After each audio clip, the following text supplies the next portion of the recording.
加水都打得冒烟了。电钻响，黄金万两。大家好，我是安装工小米。今天给一个木工师傅家处理个问题，也算是同行吧。就因为这个小小的堵帽，这里一直都没有装过花洒，今天打算把它给弄出来。前2天我们已经沟通过了，了解了一下他家的情况，让他搞这个螺丝松动液喷一喷。他已经连续喷了2天了，今天来拆，看看有没有拆下来的希望。他自己也拆过，说这个内口啊多多少少有一点跟着一起转。我说那你千万不要拆了，用这个螺丝松动液看看能起到效果不，起不到效果我来给人处理。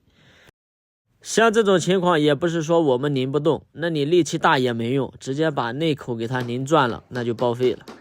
先敲打，试一试有没有拆下来的希望，感觉很渺茫呀，我的直觉感觉渺茫。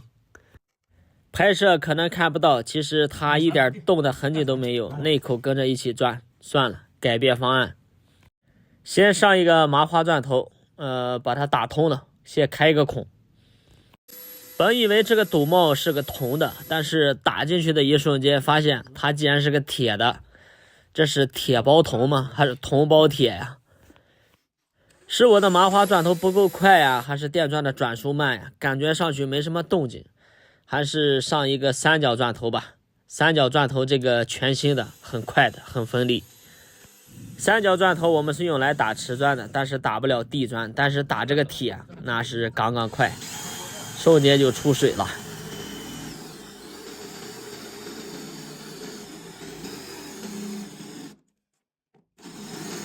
那么问题来了，到底是铁硬呢，还是全瓷砖硬呢？10毫米的三角钻头也只能打成这样，下一步我们上这个宝塔钻头，继续把它扩大。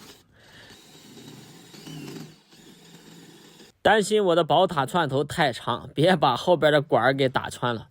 对比了一下，还行，能接着继续打。宝塔钻头只要不全打进去的话，是伤不到里面水管的。我是想用宝塔钻头把这个打薄一点，我们就好拆了。因为这个水管深，角磨机呢是够不到，够得到角磨机直接切了。现在宝塔钻头再进去一格的话，这就差不多了。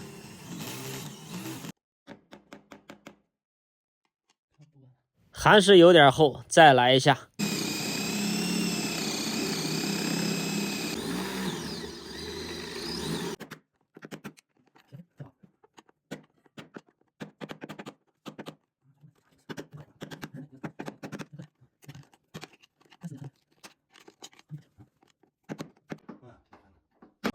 这比合金绞法可难拆太多了。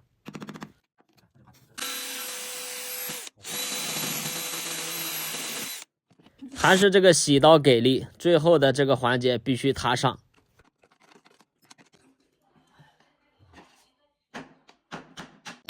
用洗刀开了2个口，在这个最薄弱的环节用螺丝刀一敲，这一下这一整圈呢全都松动了。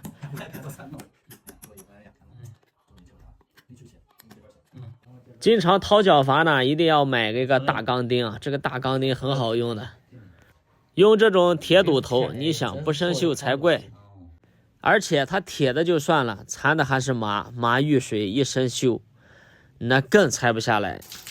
开水把管子里面的杂质全都冲出来，旁边这一个是一个塑料堵帽，这个就好拆多了，任何压力都没有。拆都拆好了，把这个花洒顺便给它装上去。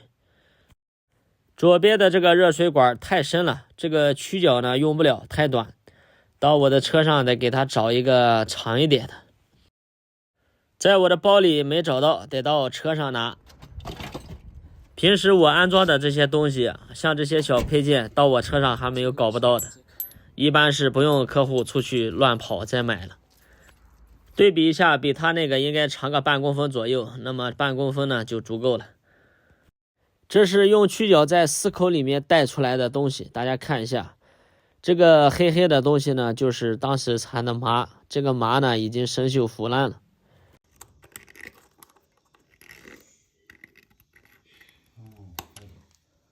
一个是304的，一个是铜的，颜色有点不搭，不过这也不影响使用，就这样吧。差不多了，就是这个啥啥的。装上混合器，试一下水，两边不漏，那就可以了。